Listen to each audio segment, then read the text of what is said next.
Hello friends. आज हम लोग पदोन्नतियों में आरक्षण के विषय में चर्चा करने जा रहे हैं। आरक्षण सदैव से विवादों में रहा है और पदोन्नतियों में आरक्षण और भी अधिक विवादों में रहा है। पदोन्नति में आरक्षण का यहाँ पर हमारा आशय अनुसूचित जातियों और अनुसूचित जनजातियों को पदोन्नतियों में दिए जाने वाले आरक्षण से है। संविधान अनुसूचित जातियों और अनुसूचित जनजातियों को पदोन्नतियों में आरक्षण प्रदान करता है।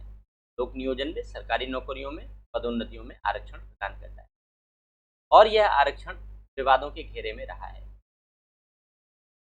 पदोन्नतियों में आरक्षण दिया जाना कितना तर्कसंगत है, कितना उचित है, यह अलग बहस का विषय है। लेकिन सामान्य तौर पर यह समझा जा सकता है कि पदोन्नतियों में दिया जाने वाला आरक्षण लोक सेवाओं के मनोबल के दृष्टिकोण से अधिक उचित और अधिक तर्कसंगत नहीं है। फिलहाल पदोन्नतियों में आरक्षण अनेक उतार चढ़ावों के दौर से गुजरा है। संविधान के प्रावधान, उच्चतम न्यायालय के अनेक निर्णयों के बाद आज पदोन्नतियों में आरक्षण की क्या स्थिति है, हम लोग इसी के विषय में यहाँ पर चर्चा करने जा रहे हैं।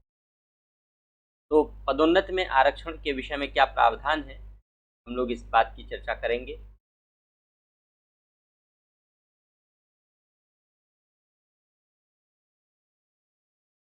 पदोन्नति में आरक्षण, मैंने पहले भी कहा कि जब हम पदोन्नति में आरक्षण की बात कर रहे हैं,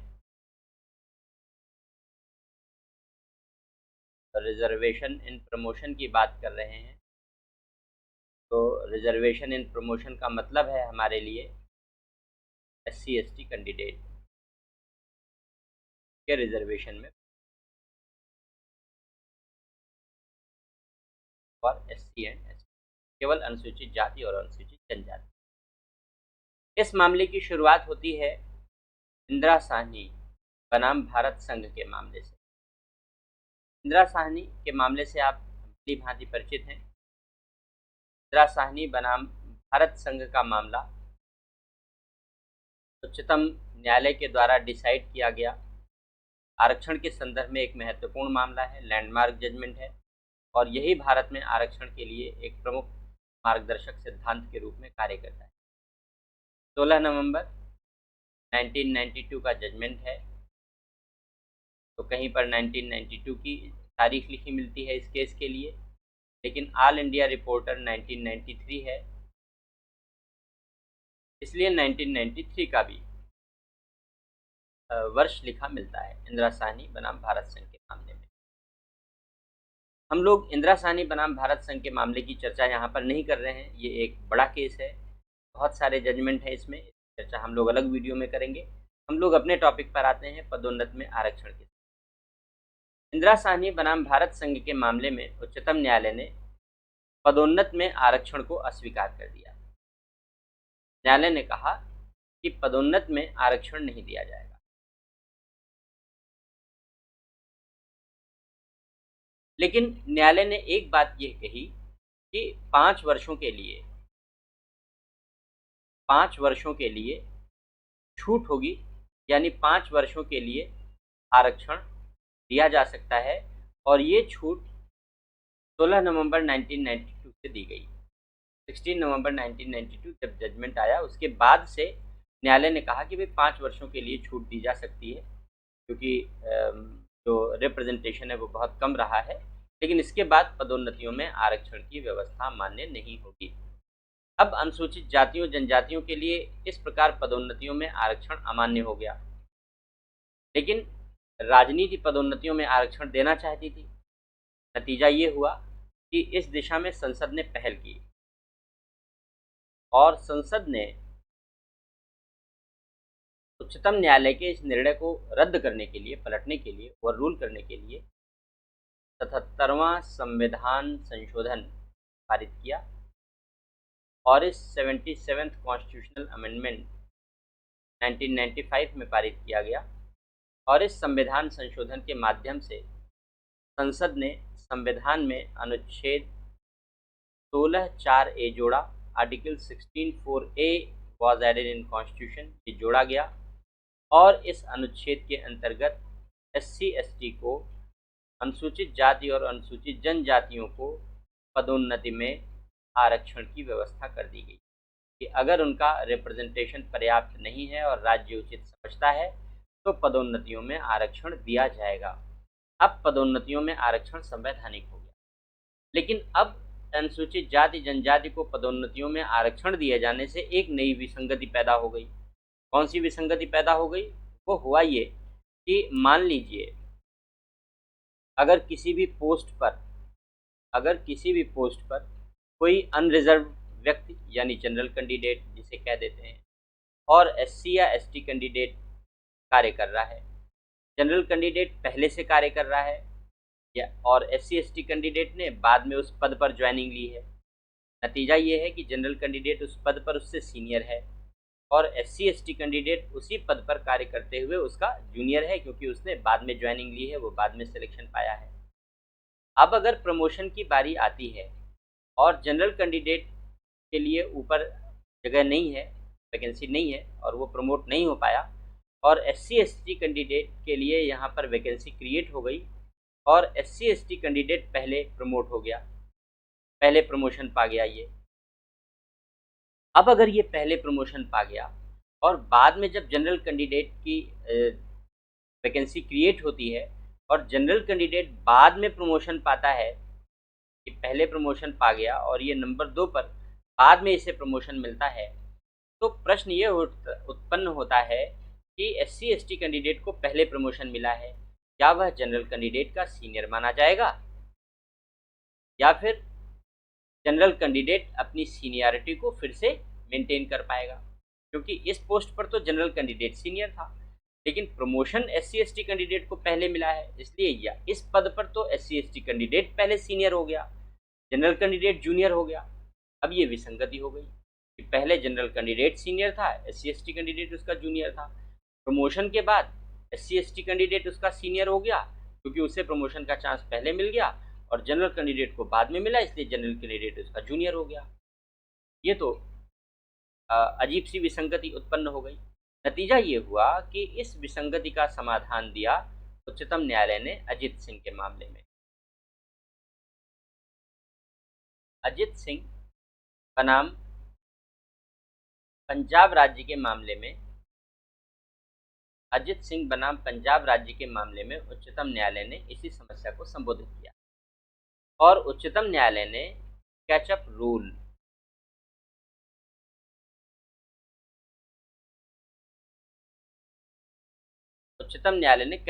का प्रतिपादन किया। कैचअप रूल क्या है? कैचअप रूल का मतलब ये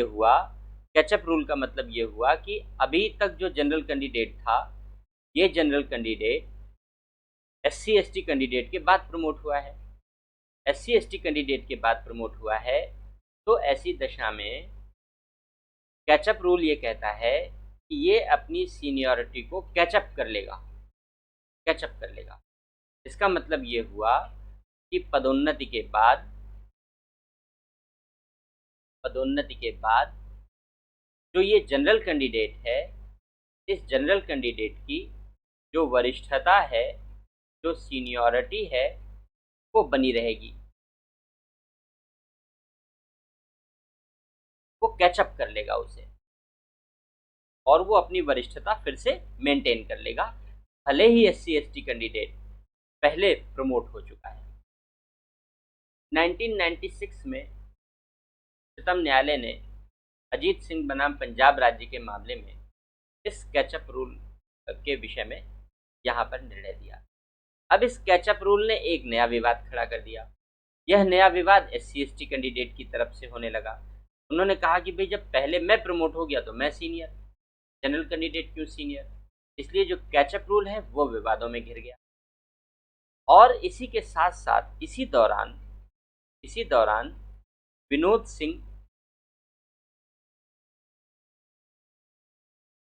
बनाम भारत संघ के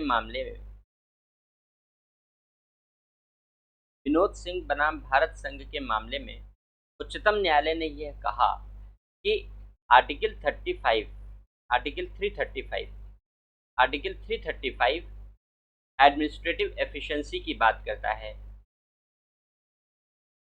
एडमिनिस्ट्रेटिव एफिशिएंसी की बात करता है कि जो भी रिजर्वेशन दिया जाना है वो इस बात को इंश्योर करते हुए देना है कि जो एफिशिएंसी ऑफ एडमिनिस्ट्रेशन हो वो अफेक्टेड ना हो।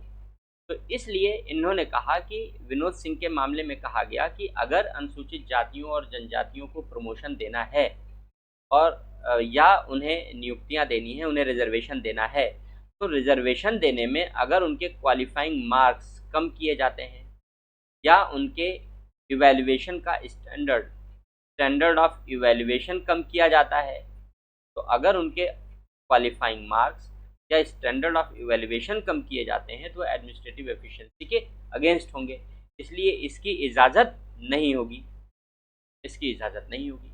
अब ये एक नई समस्या को, नए विवाद को इसने जन्म दे दिया। नतीजा ये हुआ कि इन विवादों का समाधान करने के लिए संसद ने फिर से संविधान संशोधन का सहारा लिया। तो संसद ने सबसे पहले इन समस्याओं का समाधान करने के लिए, इन विसंगतियों का समाधान करने के लिए 82वां संविधान संशोधन, और इस 82वें संविधान संशोधन के माध्यम से, ये 82वां संविधान संशोधन किया गया 2000 में किया गया, और इस 82वें संविधान संशोधन के माध्यम से अनुच्छेद 335 में परिवर्तन किया गया, जिससे कि जो विनोद कुमार के मामले में जजमेंट आया उस जजमेंट को उल्टा जा सके, रद्द किया जा सके।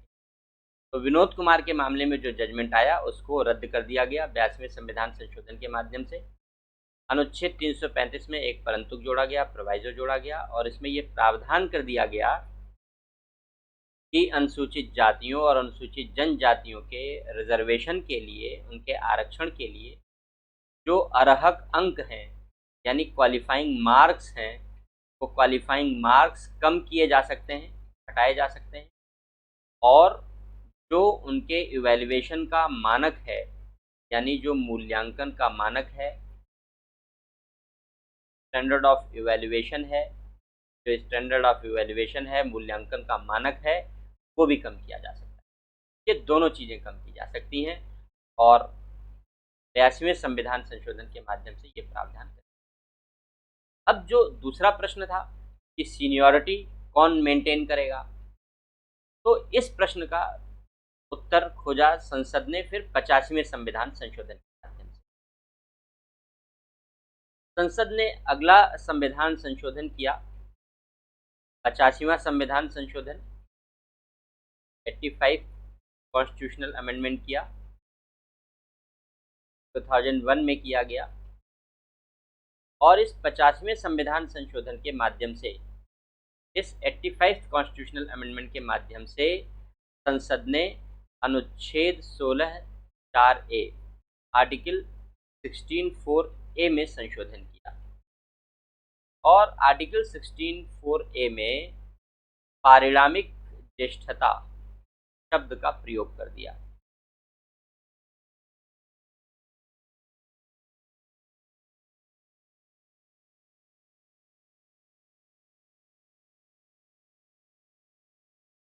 कॉन्सिक्वेंशियल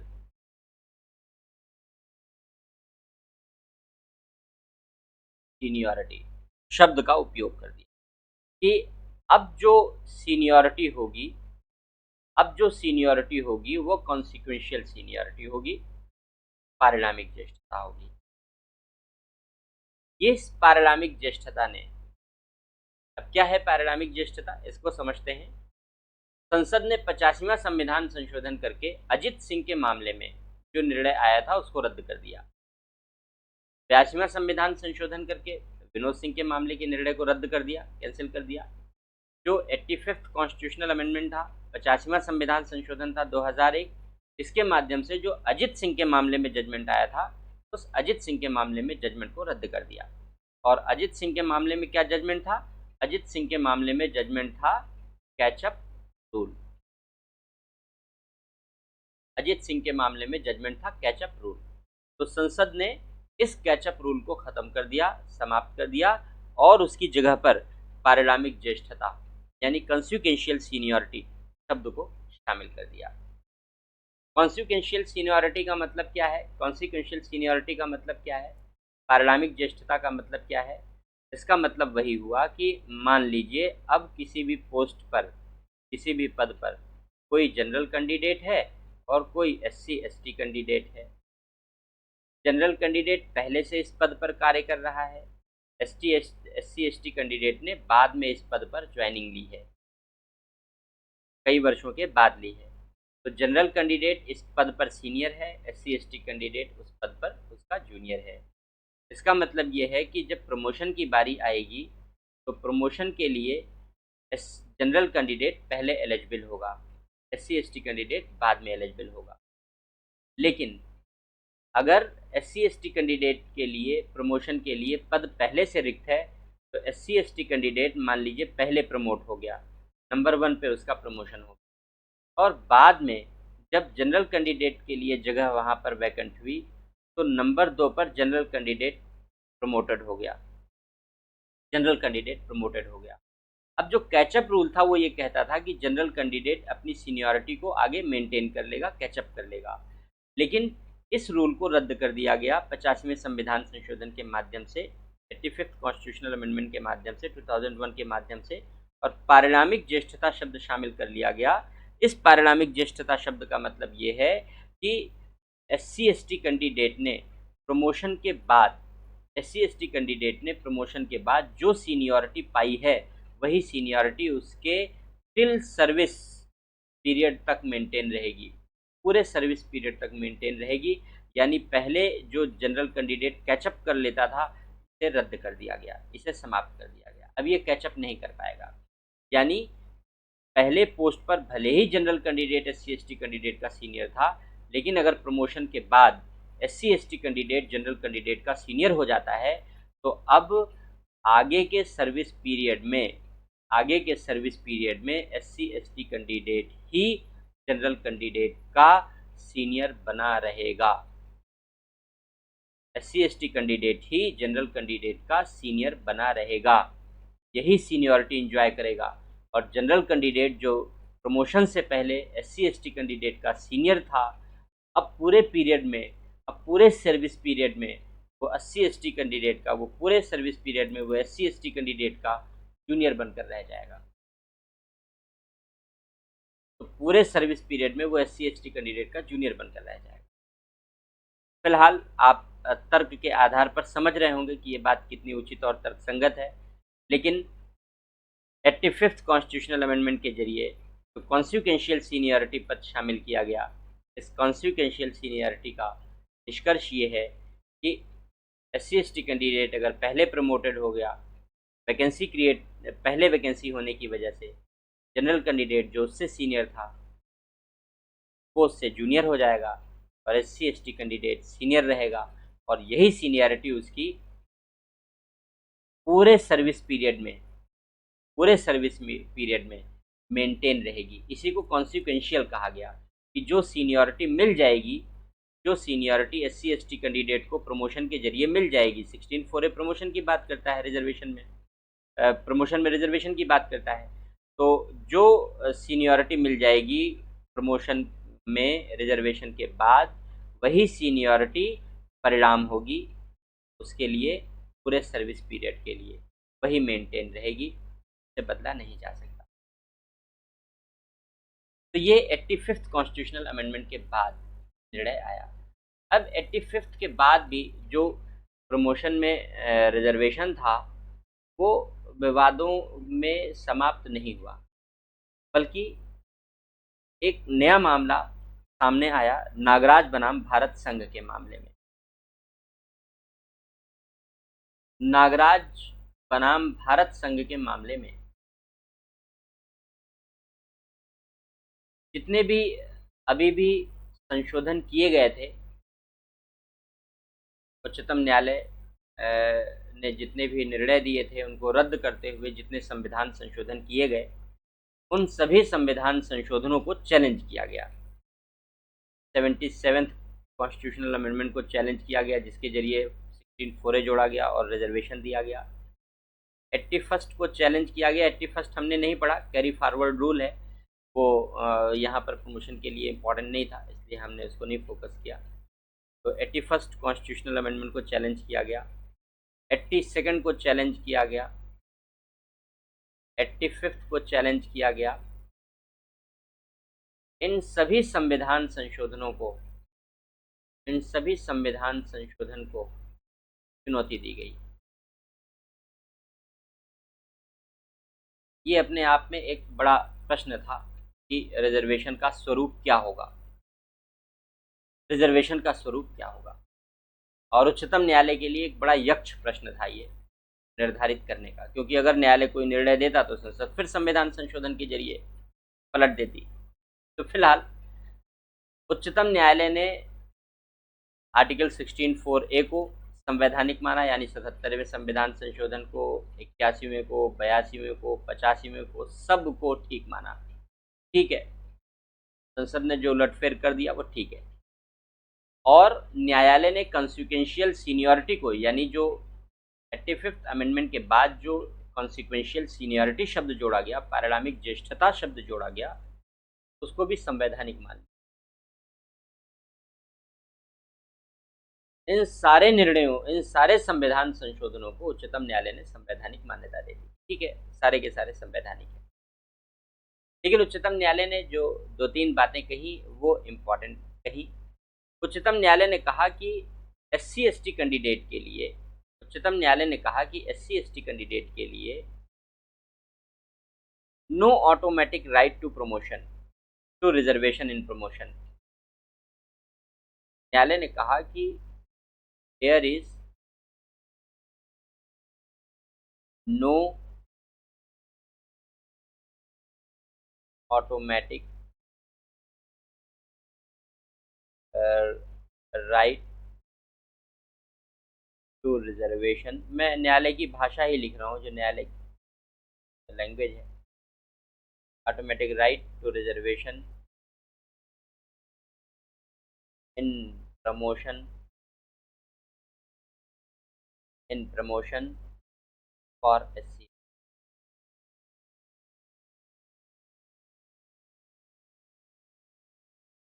न्यायालय ने जो भाषा प्रयोग की मैंने लिखी यहाँ पर। न्यायालय ने कहा नागराज के मामले में, नो ऑटोमेटिक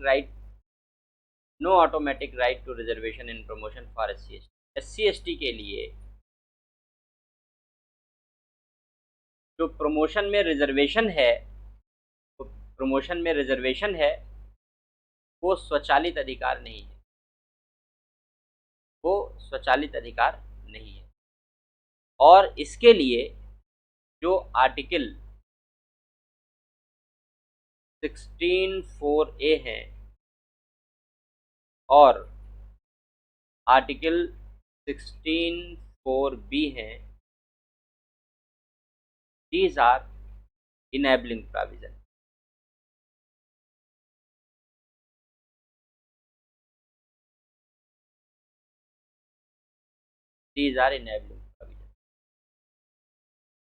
ये इसको इनेबल करते हैं। इसके बाद न्यायालय ने 3 बातें कही। न्यायालय ने कंडीशन इम्पोज किया। न्यायालय ने कहा कि अगर SC/ST को प्रमोशन में रिजर्वेशन देना है तो इन 3 कंडीशंस को अप्लाई करना होगा। कौन कौन सी कंडीशन बताई न्यायालय ने कहा कि demonstrate the backwardness of SC/ST, यानी आप डेटा कलेक्ट कीजिए SC/ST का,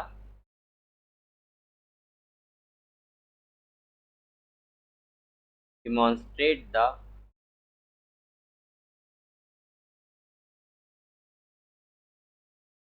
बैकवर्डनेस ऑफ SC/ST, यानी एक क्वांटिफाइबल डेटा होना चाहिए और आप वो डेटा कलेक्ट कीजिए और उस डेटा के आधार पर ये देखिए कि SC/ST में कितना पिछड़ापन है, विजातियाँ कितनी पिछड़ी हुई हैं, जिससे उनको प्रमोशन में रिजर्वेशन की ज़रूरत है। डेटा कलेक्शन हो। दूसरी बात, प्रूव दैट, न्यायालय ने कहा कि prove that the SC/ST is,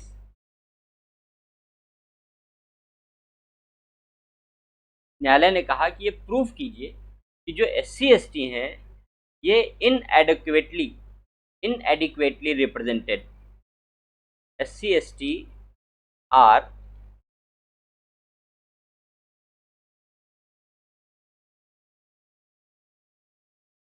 inadequately represented in public employment.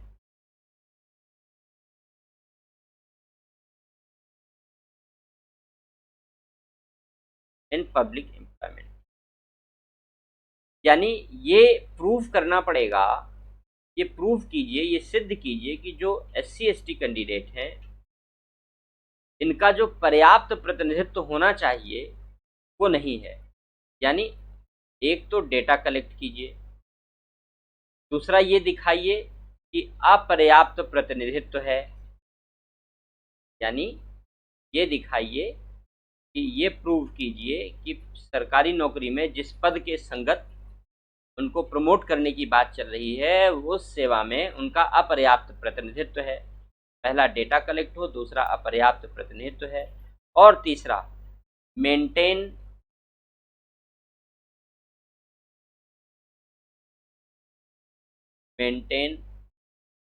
Overall efficiency of administration.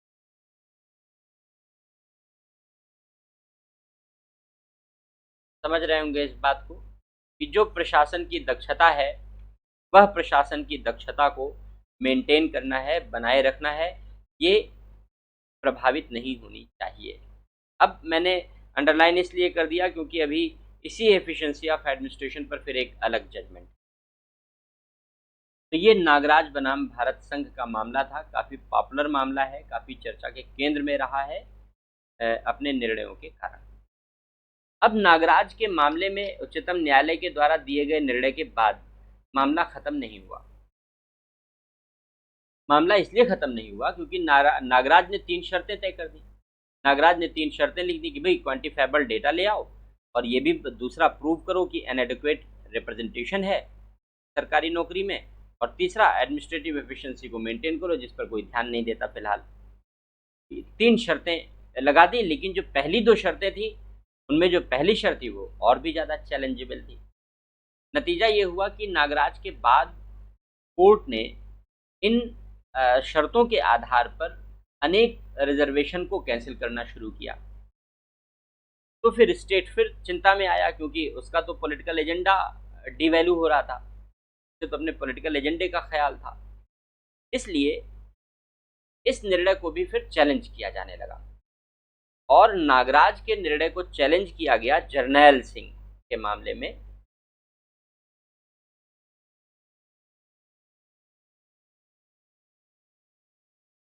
Jarnail Singh बनाम लक्ष्मी नारायण गुप्ता।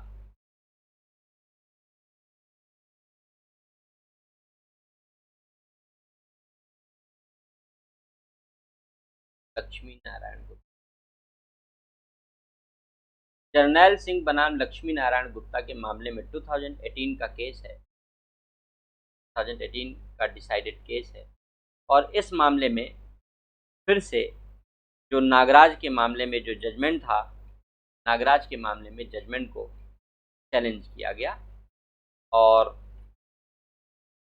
यह मांग की गई थी इसमें कि नागराज के मामले का जो जजमेंट है वो लार्जर बेंच को भेजा जाए, और लार्जर बेंच डिसाइड करे कि वेदर इट इज़ राइट और not, whether it is correct और नॉट।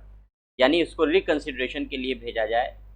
7 जजेस की बेंच में, 5 जजेस की बेंच ने डिसाइड किया था, 7 जजेस की बेंच में भेजा जाए और ये डिसाइड किया जाए कि जो जजमेंट जरनैल सिंह ने दिया वो सही है या नहीं है। तो जरनैल सिंह के मामले में जो लार्जर बेंच की मांग थी कि लार्जर बेंच को रेफ़र किया जाए, किसको रेफ़र किया जाए? जो नागराज का जजमेंट है उस नागराज के जजमेंट को। नागराज के जजमेंट को, वो रिजेक्ट कर दिया, वो कैंसिल कर दिया कोर्ट ने कहा कोई ज़रूरत नहीं है, नागराज के मामले को लार्जर बेंच को भेजने की ज़रूरत नहीं है, और उसने इस मांग को खारिज कर दिया। दूसरी बात, जर्नैल सिंह के मामले में राहत देते हुए, राहत की बात थी, राहत देते हुए उच्चतम न्यायालय ने जो डिमॉन्स्ट्रेशन वाली बात थी ना, कि आपको जो है डिमॉन्स्ट्रेट करना था, क्या डिमॉन्स्ट्रेट करना था, जो डेटा वाली बात थी, यानी डेटा पहले आपको लेना था, कलेक्ट करना था, तो जो डिमॉन्स्ट्रेशन वाली बात थी न्यायालय ने उसको भी ख़त्म कर दिया। न्यायालय ने कहा उसकी आवश्यकता नहीं है। अगर प्रमोशन में रिजर्वेशन देना है, अगर प्रमोशन में रिजर्वेशन देना है SC ST को, तो उसमें जो demonstrate the backwardness of SC ST था, demonstration of backwardness of SC ST कहा गया था कि पहले डिमॉन्स्ट्रेट कीजिए इनके पिछड़ेपन को, डेटा कलेक्ट कीजिए। तो जर्नैल सिंह के मामले में उसे ख़त्म कर दिया गया। जर्नैल सिंह के मामले में कहा इसकी आवश्यकता नहीं है, इससे काफ़ी राहत मिली इस निर्णय को लागू करने में। लेकिन जर्नैल सिंह के मामले में जो एक बड़ी महत्वपूर्ण बात कही गई, वो यहाँ पर अवश्य ध्यान देने योग्य है। जर्नैल सिंह ने कहा कि जो principle of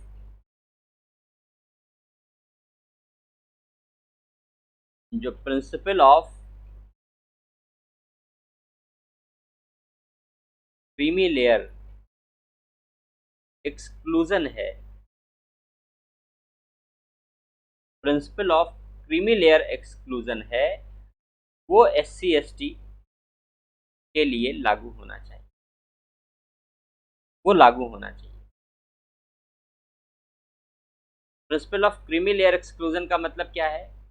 principal of creamy layer exclusion का मतलब ये है कि जो क्रीमी लेयर में आते हैं, मलाईदार परत में आते हैं, यानी जिनकी आय एक निश्चित मात्रा से अधिक होती है, क्रीमी लेयर का निर्णय क्या होगा, वो एग्जीक्यूटिव डिसीजन है, सरकार निर्णय लेती है, समय समय पर बढ़ाती रहती है, चेंज करती रहती है। तो अभी तक जो SC ST का रिजर्वेशन है वो क्रीमी लेयर से मुक्त था। लेकिन जर्नैल सिंह के मामले में एक बहुत अच्छी बात न्यायालय ने कही कि जो principle of creamy layer exclusion है, that should be extended to schedule caste and schedule tribe. उस क्रीमी लेयर के प्रिंसिपल को भी अनुसूचित जाति और अनुसूचित जनजाति को लागू करना चाहिए। हालांकि ये बात अभी तक लागू नहीं हो पाई है, मान्य नहीं है, न्यायालय का निर्णय है, लेकिन न्यायालय ने इस बात ये निर्णय दिया है। जर्नैल सिंह के निर्णय के साथ ही साथ एक जो इम्पोर्टेंट जजमेंट यहाँ पे और साथ में जुड़ा हुआ है, वो BK पवित्रा का है। BK पवित्रा का नाम भारत संघ का मामला है वर्सेस भारत संघ का मामला है। 2019 का केस है ये, 2019 का मामला है, और जो कर्नाटक की रिजर्वेशन पॉलिसी थी वो चैलेंज की गई थी इसमें। तो बेसिकली तो जर्नैल सिंह के मामले तक जो भी रिजर्वेशन से रिलेटेड इश्यूज थे वो कवर हो गए थे, और वो जजमेंट अभी तक के लिए फ़िलहाल वहीं पर स्टॉप हो गया है। आगे क्या चेंजेस आएंगे वो हम लोग देखेंगे। लेकिन इस मामले में जो BK पवित्रा का मामला है, इस BK पवित्रा के मामले में सुप्रीम कोर्ट ने एक बड़ी अच्छी चीज़ डिसाइड की, और वो न्यायालय ने कहा एडमिनिस्ट्रेटिव एफिशिएंसी की बात। जो आर्टिकल 335 की बात हुई कि आर्टिकल 335 कहता है कि भाई रिजर्वेशन दीजिए आप, लेकिन रिजर्वेशन ऐसा दीजिए जिससे कि एडमिनिस्ट्रेटिव एफिशिएंसी मेंटेन रहे, ओवरऑल एडमिनिस्ट्रेटिव एफिशिएंसी मेंटेन रहे। आर्टिकल 335 भी कहता है, और नागराज के मामले में सुप्रीम कोर्ट का जजमेंट भी कहता है। तो ये एफिशिएंसी कैसी हो, इसके लिए BK पवित्रा के मामले में एक administrative efficiency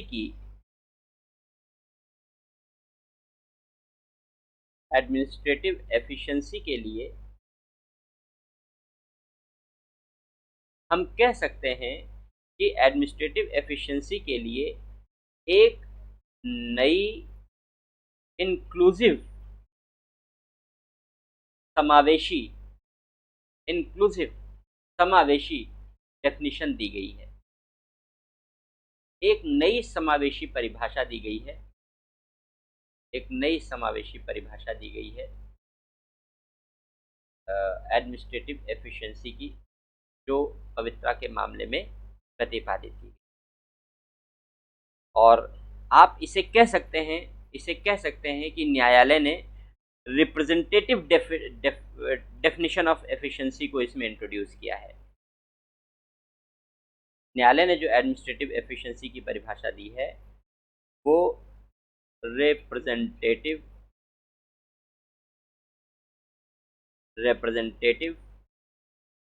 definition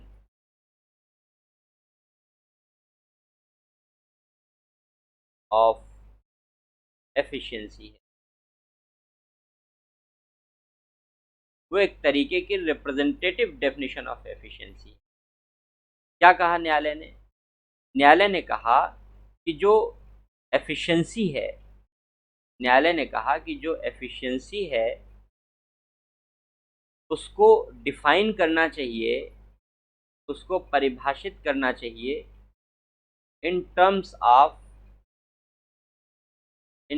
of equal representation, समान प्रतिनिधित्व के रूप में इसको डिफाइन करने की आवश्यकता है। समान प्रतिनिधित्व के रूप में इसको डिफाइन करने की आवश्यकता है।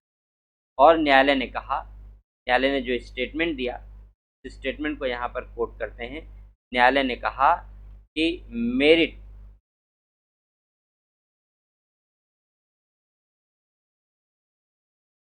merit should be measured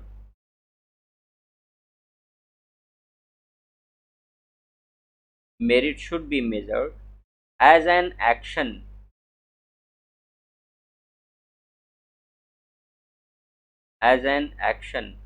that leads to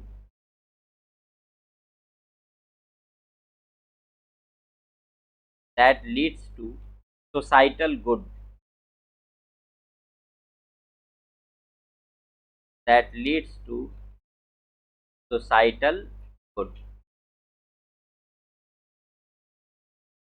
और न्यायालय ने यह भी कहा कि a meritorious candidate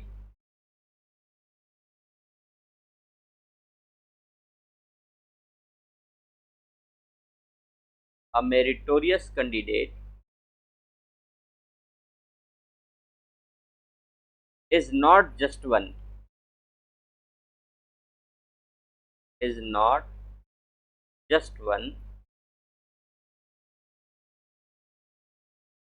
who is more talented,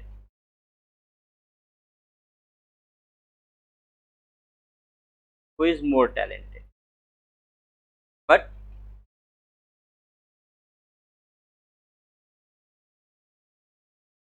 whose appointment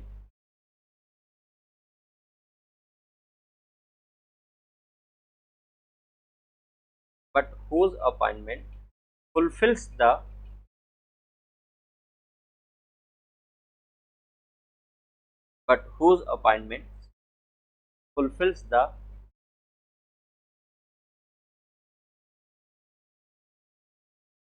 constitutional goal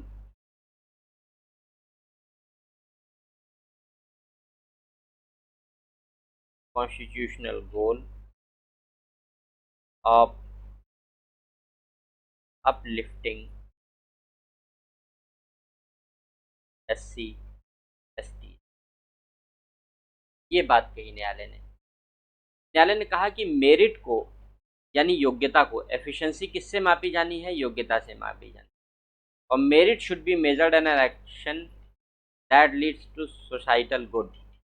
merit को एक ऐसे एक्शन के रूप में मापा जाना चाहिए जिससे समाज के लिए अच्छा हो, सामाजिक रूप से जो अच्छा हो, उस आधार पर जो सामाजिक रूप से गुणवत्ता प्रधान हो, जहाँ सामाजिक रूप से उन्नति वाला हो, ऐसे एक्शन के रूप में मेरिट को मापा जाना चाहिए।